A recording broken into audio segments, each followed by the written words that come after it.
Of course, we have a small team. They're researchers and they provide the research for the clients. But for me, is just making sure we have a system in place, probably within the past 6 to 8 months. Because as an entrepreneur, you often time trying to figure some things out. Everybody has a product that's better than someone else's, right? And so you go down this rabbit hole trying to figure out product should I be using. And a lot of time I spent a lot of money, Pedro, trying to figure that out. And then I came to a realization I need to take some time and develop my own system. Welcome to Career Coaching Secrets, the podcast where we talk with successful career coaches on how they built their success and the hard lessons they learned along the way. My name is Davis Nguyen, and I'm the founder of Purple Circle, where we help career coaches scale their business to $100,000 years, $100,000 months, and even $100,000 weeks. Before Purple Circle, I've grown several 7- and 8-figure career coaching businesses myself, and have been a consultant at 2 career coaching businesses that are doing over $100 million each. Whether you're an established coach or building your practice for the first time, you'll discover the secrets to elevating your coaching business. Welcome to Career Coaching Secrets Podcast. I'm Pedro, and today's guest is Barron J. Damon, a certified philanthropic coach and entrepreneur who helps individuals and businesses align their values with meaningful philanthropic action. He supports people who want to give back with clarity, intention, and real impact. Barron works with professionals, retirees, and business leaders to turn purpose into legacy through coaching and customized programs that integrate philanthropy into both life and work. His mission is helping people live their legacy now. Welcome to the show, Barron. Hello, Pedro. Thank you. Thank you for having me. I really appreciate it. Yeah, man, I'm excited that you're here. And we were talking right before the podcast. We were talking about your business and your origin story. So before we get into what you do now, I'm curious how this all actually started, right? So what was going on in your life when coaching became more than just an idea? Yeah, there's a couple of point of reflections, what I call it kind of defining moments in my life. One, I'll take you back without telling the entire story, but at the beginning, I was a sophomore or a second semester student in college, and I got mugged. And that was really a defining moment in my life because it really changed the entire trajectory of my life. And I had a very difficult time kind of getting over that. And then it led to some other things that wasn't so pleasant for a few years. But when I started bouncing back a few years later, I ended up working for a nonprofit, which was never on my radar, right? I never wanted to work for a nonprofit. Matter of fact, I thought it was an interesting oxymoron. Why would you not want to make profit, right? When I think about business, but this particular nonprofit I was working for, I was like, wow, you can really impact other people's lives. And if you would just kind of lay your selfishness to the side, you can really impact people. And so that was the kind of first inflection. And then years later, after I was working for a national nonprofit, I was selected for this program through the American Express Leadership Academy. And as a result of that, they provide you with coaches. And I remember at that particular moment, I had never had a coach before, wasn't really familiar with the profession of coaching, but I always knew about coaching and felt like I was kind of coaching people already unofficially, right? And these people walked in, and a couple of things that I noticed. One, there was no African-American males. That was a part of that. And also they were older. And I was like, wow, do you have to be an older person to be a coach? It seemed that way.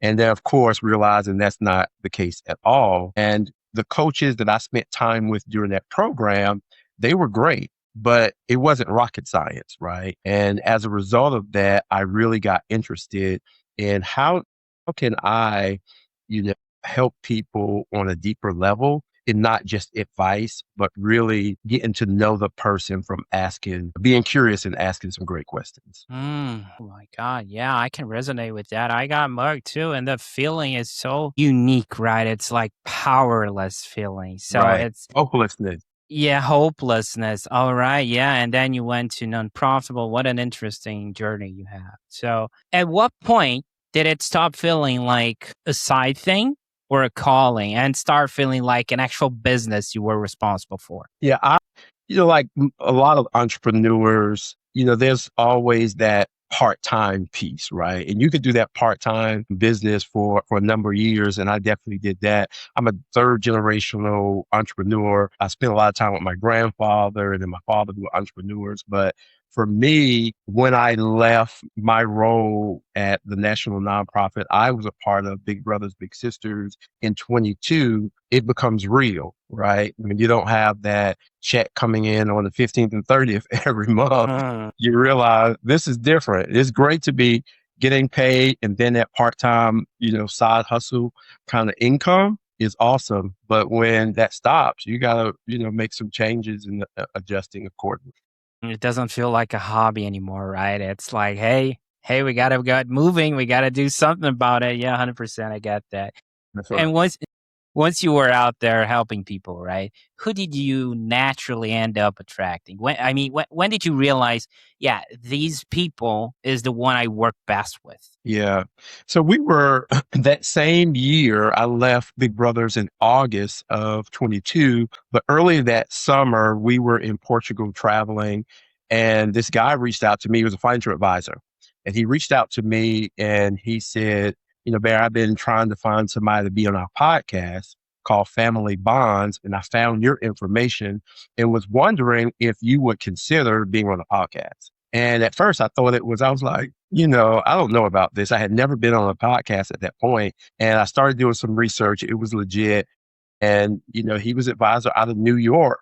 And as I was talking to him, I realized there were some pain points that he was experiencing as an advisor because he said, man, I want to do philanthropy, but I don't know where to get started. And if I'm not doing it, it's hard for me to talk to my clients about it. And I said, that's interesting. And then we had a great podcast interview. 2 weeks later, he reaches out to me and he said, my manager is retired. He's 60 years old. He have never given any money away, but he has $4 to $7 million that he wants to be philanthropic. Would you talk to him? And I was like, absolutely, I would talk to him. And that was really, really, it was birthed from me recognizing some pain points in other people's lives. And I was like, so financial advisors are people that I can connect with. And then there's people who are maybe at that stage and age of life that they don't have any experience or background. And for him specifically, he had substance abuse issues kind of through his professional career, got clean, but those are the people who he wanted to help, which we call the philanthropic why. And so a lot of times now we help people discover what that is in their lives. Oh my God, that sounds almost like a calling, Barron. I mean, you got Yes. mugged, you got into coaching, then you go into a podcast expecting nothing out of it. You're like getting to know your own niche. This is so crazy. This is so awesome. And at the same time, it's so organic, right? It's just Yeah. life. It just Yeah. happens. So, Right. okay, now let's zoom out for a second. If someone ends up working with you today, right? How do they usually find their way to you in the first place? Let's hope it's not getting mugged, right? Yeah, yeah. I mean, you can definitely find me on LinkedIn, right? Or you can go to the business of life, cc.com. And I revamped my website, I believe 8 months ago. And it really kind of explains what I do on a kind of, macro level. And, you can always find me there. I can vouch for that. I just visited your website because when we talked before, I was like puzzled, right? With the Yeah. philanthropic coaching. This is And not most something. people are, Pedro. Most people are. And I went there, I thought, hey, and I talked to you. I was like, is this fundraising? Because I talk with people in the fundraising Yeah. space. And no, it's not like that. So I went to the website and it really, really made the big picture more clear. So yeah, I would vouch for that website, guys. Anyhow, I want to talk about mechanics behind the scenes for a moment. So let's say Pedro visited your website, right? Or searched you on LinkedIn.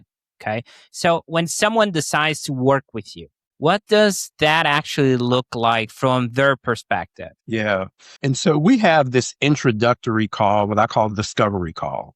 And it's just to see if we're a good fit for them, if they're a good fit for us. And usually it's more about, for me, demystifying some things around philanthropy for them, because as you were just saying, trying to figure out what that actually means, right? It's not fundraising. I'm not working for a nonprofit. People say, how do you get paid for that? But it's us really sitting down with them. And what we do is help them create their vision, their mission, and their strategic plan around their giving, right?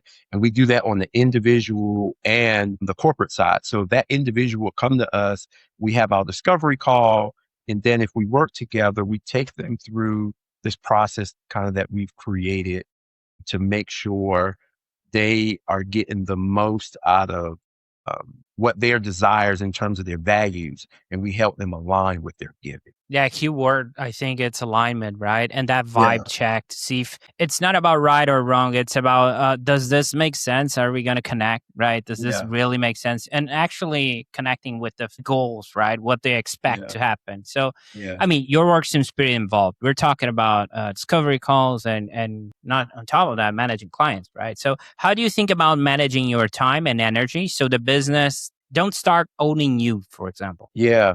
Yeah, you really have to, of course, we have a small team that we work with, and they're researchers and they provide the research for the clients. But for me is just making sure we have a system in place. And that's one thing that I did probably within the past 6 to 8 months, right? Because as an entrepreneur, you often time trying to figure some things out. And everybody has a product that's better than someone else's, right?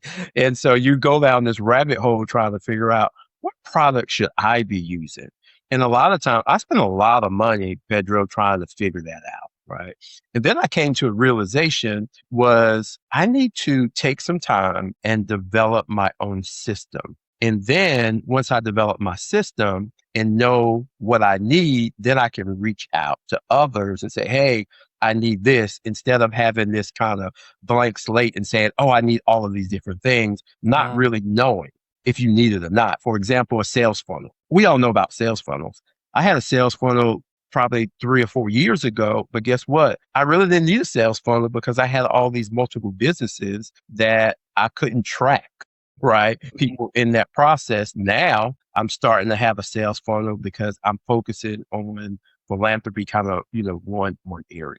So just making sure for me that you build what you want, and then from that point on, you kind of see what we need. Yeah, there's always a bigger fish. Not to mention the noise, right? There's Yeah, so much noise in social media. Like, I was scrolling today, and I'm like, "Oh, AI will take over," and the next post is like, "AI is dead." So yeah, right. 100%. It's right. Trying to find that right thing that will align with where. Yeah, yeah, So you also mentioned there's always something out there. There's always a bigger fish, right, Barron? And there's also so much noise and picking the right tool. So when we're talking about pricing, I want to highlight one thing. I mean, pricing and offers are things every coach evolves on and wrestle with. yeah, And we don't need to talk about hard numbers, but how do you approach that now? And what did you have to learn the hard way to get there? And the reason I ask this is because it's a self-forced path, right? Sometimes coaches think they're not charging enough. Sometimes they think they're placing themselves out of the market. So that yeah. taboo, the pricing, how did that ended up for you? And what were the lessons you ended up learning with? Yeah, pricing is difficult for a lot of coaches. And when I started coaching, I don't think I was charging $50 an hour, something like that per session. And and I remember I moved up to $100. And I was working with a client, and he told his fiance that he was working with me. And she said, who did he think he is charging $100, per session? And I was like, wow. And I was thinking to myself, and we were talking about he was going to a concert. I said, how much is your concert tickets? He said, $150. $25. And I said, so for 2 hours, you sing songs that you already know. And then, but you don't want to pay an hour, you know. And it was an interesting conversation, but I realized too that I had to see a lot of clients in order to be a full-time professional coach, right? And I didn't want to do that. I was working with a coach and she was a publicity coach. And she said to me, so how much you charging? And I said, I don't really have a high ticket item. And that's what she was talking about. And she said, you need to be charging at least 20,000, 25,000 for your program. And she says, very unique. And you need to charge for it. And she said, when you go in speaking and on stages, when you come off stage, people say, how much is your services? You can't be telling them it's $100, $100 a session. And so at that point, I started, the psychology around it, getting comfortable with, because I went from $50 to 100 and then 200 and then 250. And now, for my services, it goes from 10 to 50,000. Right. That's a pretty significant jump over a period of like 2 years. But just figuring out, and this is the kind of process that I use, and I call it the MVP. Are you mastering something? The M is for mastery. Do you have enough knowledge that you can share with somebody to help them improve and get to that place where they want to go? And that's really important. You don't have to be necessarily an expert, but you need to be in the process of trying to master the information. And then the next one is value.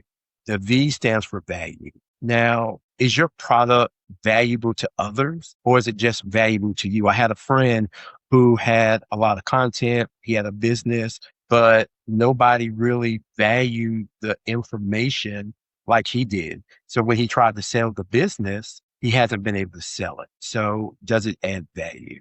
And then lastly, the P is the problem solving, right? You got to be able to solve a problem for somebody.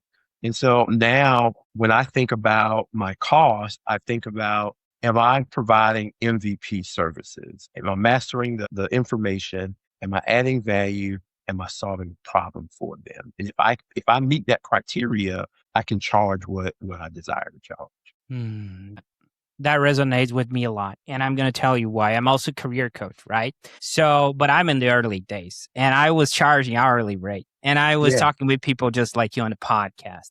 And something that I'm not sure if you agree with is like that girl that compared you to X, Y, and Z type of work, right? Whenever we charge an hourly, it frames us as a commodity. So people try to compare a service that has nothing to do with and saying, hey, but I pay X, Y, and Z for my plumber. I pay X, Y, and Z for my cleaning lady or whatever, And that's not really the case because we need to tie up not with the clock, but with the outcome, if that makes any sense.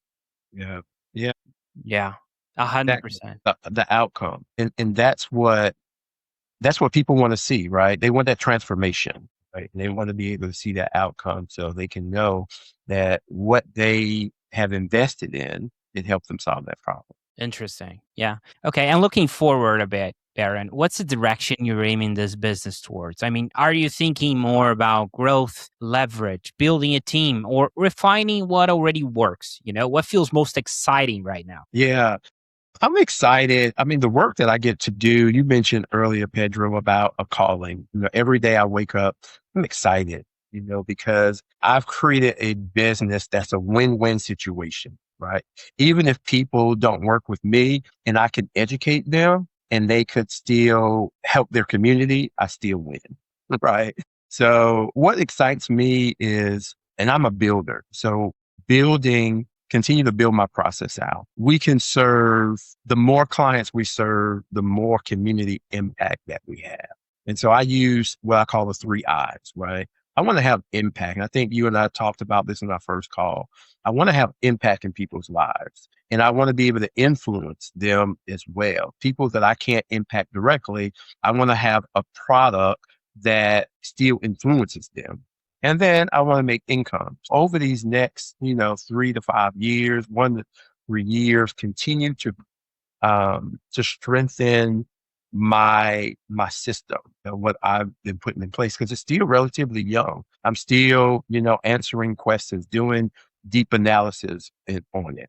But over the next few years, I want it to be where I have the funnel in place. I have all the necessary things in place for me, not based on what somebody else's business is and what they're doing, but for me, that's working. And of course, with that comes growth. And I'm fine with that. I think you and I was talking about, Mhm. I had a business where I had, 10 employees and it was very stressful. Mhm. Right. So that's not what I'm really looking for because the sweet spot for me is probably 3 to 4 good team members that we can grow to a point that it's good for all of us. Interesting. Yeah, the three eyes. Okay. And even when things are going well, Baron, there's always something under construction. So what's the main thing you're actively working on or trying to improve in the business right now? Yeah. So part of our model is creating what I call the making money while sleep, right? The MMWS, right? We want to be able to make money while sleep because as a coach, a lot of times you're in front of your client. Is a transaction in terms of time for money. And so we have a couple of products that we have that we're working on over. In fact, one is coming out in the next month or so that we're really excited about because while we're in front of clients, we're still making money from the program that we put together. Okay, that's interesting. Exciting also. And Yeah, I mean, very, very exciting. yeah, sounds like it. I mean, you've been around long enough to see trends come and go, right, Yeah, Baron? So people give business advice nonstop, especially online. So right. what's something you hear repeated a lot that you think people misunderstand or overvalue? Yeah. You hear lead generation a lot, right? I mean, I have people reach out to me all the time about, oh, we can get you 5 to 10 clients per week. And I think because lead generation is really important, right? And you Mm, have to have a consistent flow of leads. However, you have to know people's industry. And now I respond to people and say, what do I do? Right? What mm. kind of coach am I? Because you can't just blanket leads and not really understand people's businesses. Right. So I think that's the part that people don't really know because there's a lot of different kinds of coaches. And just because somebody does lead generation doesn't mean they're going to find good clients for you based on your business that you have. Yeah, that makes perfect sense because leads are easy to find. I can just come up with a list from Google at 2K type of lead. But are they worthwhile talking to? You Yeah. need to really filter the right people because I Yeah. bet it's not easy to find someone who's willingly want to donate 5 to 7 million and doesn't know how to do it. That's not an easy and super accessible market, right? Right.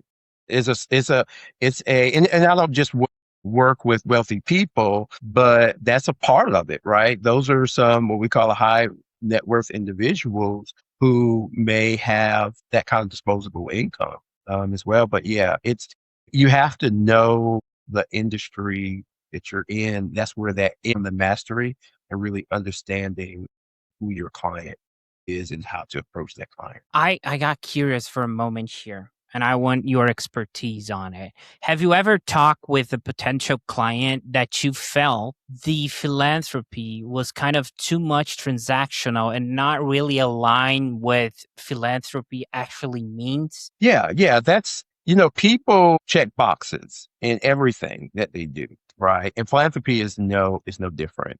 A Mhm, lot of people in philanthropy, they have money and they want to get tax breaks, right? mhm. That's what they do it for. They don't necessarily have a connection or heart to give.